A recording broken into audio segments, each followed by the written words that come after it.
guys, a few things that you should know is that you always have to test the water. You don't just do something and expect it to work. You have to test it out, and check it out. Keep checking it out, So as you can see, we tried it out.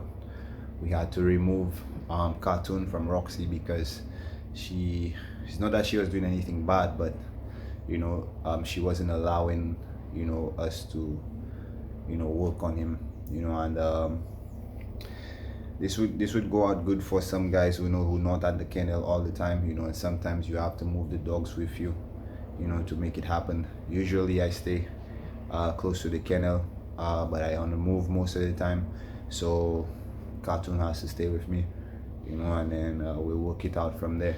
So he'll be visiting his mom, every day, getting some milk, and of course, we'll be feeding him as well. Yeah, but let's continue into the video, guys, so you can check out what's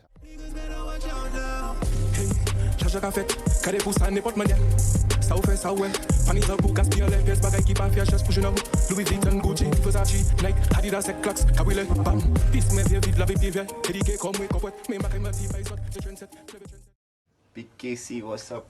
So it's your boy Cartoon. He came home with me today. A little bit of a flat chest. I saw that for the last 2 days coming in. So I tried to organize him at home with mom, and that wasn't working out because she was ripping everything apart, as you could have seen in the last video, how I made the setup. Next day I came in, she ripped everything apart. And she took away the little harness that I made for him, the homemade harness. So as you can see, I have him in there, and he's not laying down flat on his chest. He's sideways, he's laying down on his back, and everything, so that's because he has a carpet and it's a softer texture, so it prevents him from laying down flat all the time, whereas if you have a very flat, hard structure, not just flat but hard surface, more than likely the dog is going to lay down on his chest, especially since he don't have any other pups to compete with. It's easier for him to just lay down on his chest, while his mom is not there. But now that we have the carpet in, it makes it a lot easier for him, to move around, roll around, because it's a softer texture under him, and also he has a lot of grip to move as well. Since I took him from mom, so what I'll be doing is once a day I'll be bringing him to mom, to breastfeed, and I myself will be feeding him myself every couple hours, while he's not with mom. And I don't have the harness on him, and as you can see he keeps turning sideways, which is good, but I'll still be putting the harness on him maybe at least for 2 to 3 days to see how it goes, but so far so good, everything that we expected. And probably will be strapping his back feet as well. He's not a swimmer, but he's experiencing a little bit of a flat chest, but we know that treating the flat chest as well could encourage swimming, and the flat chest could encourage swimming. So I'm still going to strap up his back legs with some tape. I'll show you guys how we do that, and take it from there. But what we're going to be doing is feeding. As you can see, I have a little shirt, well, just a piece of cloth in front of me, just so that he has a natural feel. So normally you'd hold up the pup, but since he's so young, I'm gonna have him lay down and drink from the bottle in my hand, so he still has that kind of mommy feel to it. So I was just waking up my boy Cartoon. As you can see, he's all up and ready, and you can test him out. Make sure you wash your hands, okay guys? Remember, he's just about to be 2 weeks old. He's 13 days today, 1-3. He actually just opened his eyes today, actually a little bit late, but yeah, so he's just waking up. Make sure when you whelping these dogs, yourself, that you don't make them jump. Like, you don't just pick them up from sleep, that could affect them, and of course startle them, and that could cause them to get shaken up, and that could even lead to like some form of heart attack, so to speak. But he's up now, and then you want to test him out to see if he's eating. As you can see, you can close up, see what he's doing. So he's hungry.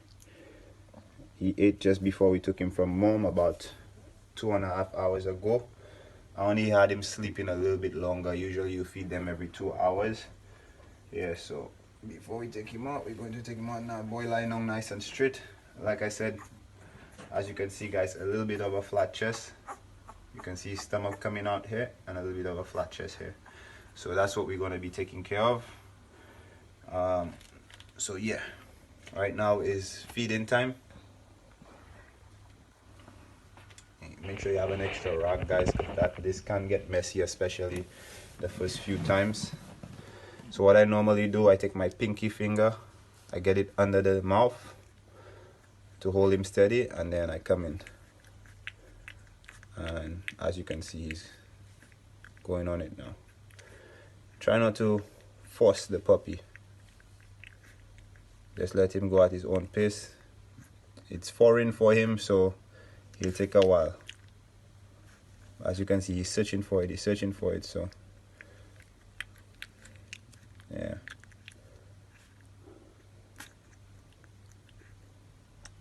Okay.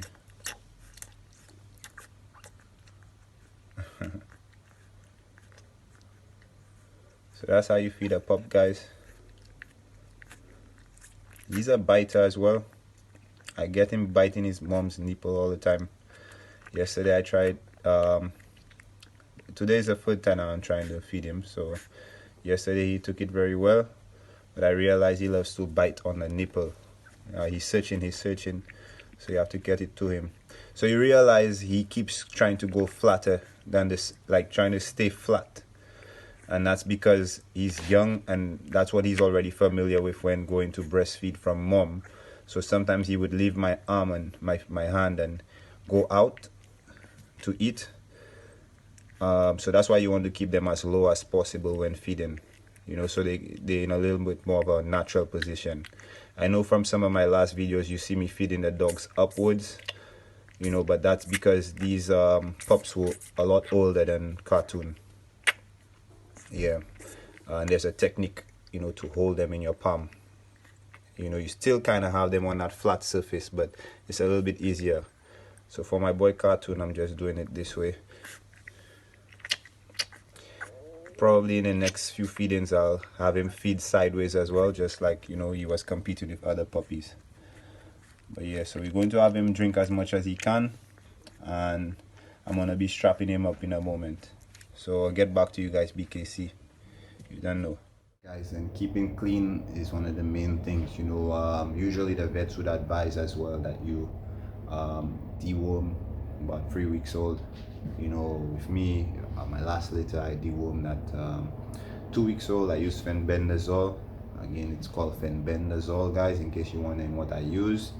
You know, I feel like it does the job. It did the job for me last litter, and I did a lot of research on it before I used it on the last litter.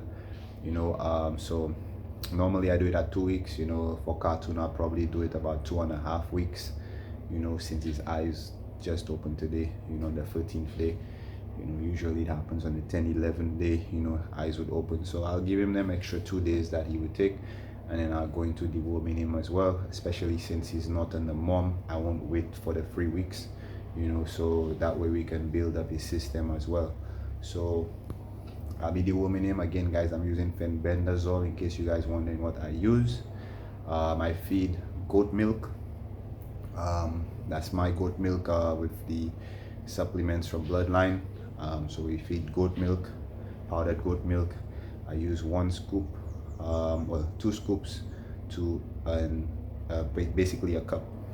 That's what I use since he's young, and so that way you can get all the nutrients out of that. Goat milk is probably the best that you can use. There are other supplements out there like SBLAC that you can use, so whichever one works for you guys. I also use omega 369. It's very small, so I don't use a full capsule because 1 capsule is good enough for a 50-pound dog.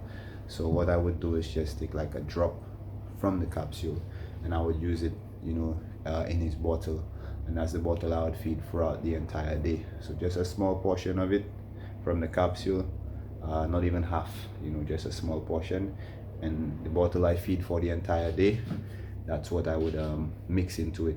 And by the way guys, you know, I don't make milk every 2 hours, you know. I would make the amount of milk I'll be using for the day, and I'll refrigerate it, you know, in a good temperature, not freeze it, you know, just refrigerate it throughout the day, and then warm the milk throughout the day, and then at the end of the day I get rid of the excess, you know, if there's excess, you know.